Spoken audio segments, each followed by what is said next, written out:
As the Second Vatican Council's document on the sacred liturgy reminded us, referencing the teachings of the Council of Trent, Christ, who formally offered himself in a bloody manner on the altar of the cross, is now offered in a sacramental and unbloody manner in the holy sacrifice of the Mass.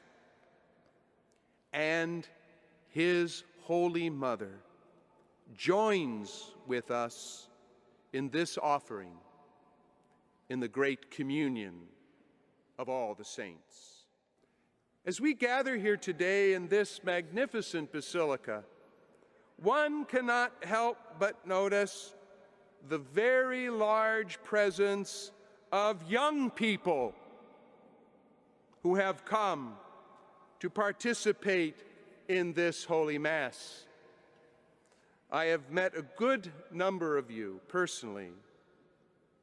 You are a sign, a great sign, of encouragement and hope for the Church, tossed about these days on the troubled waters of secularism and relativism.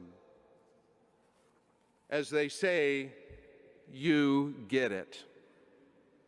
You understand your place in the world and in the Church to help rebuild a culture of life in society and a renewal of Catholic culture within the Church herself. Maybe the experience of these young people growing up with the ordinary form did not carry with it the beauty, reverence, prayerfulness, sense of mystery and transcendence, or wonder and awe that the traditional Latin Mass has provided for them. Perhaps this is the answer to the question posed above about why so many young people are drawn to the Holy Mass celebrated according to the 1962 Missal. This is the Mass of the ages that has nourished the faith life of generations and generations of Catholics, including my parents' generation. I often think about that. This is the Mass that my grandparents participated in.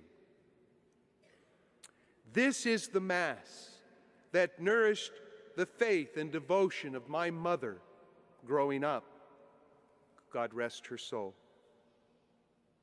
This is the Mass that drew my father to the Church and helped fuel his conversion.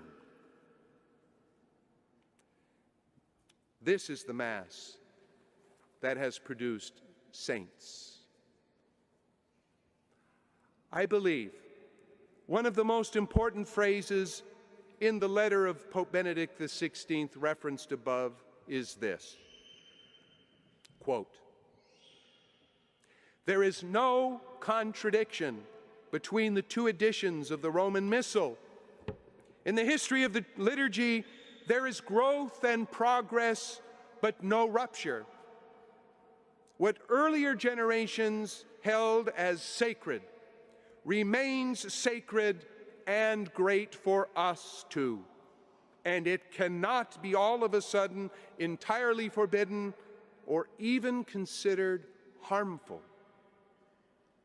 It behooves all of us to preserve the riches which have developed in the Church's faith and prayer and to give them their proper place." Unquote.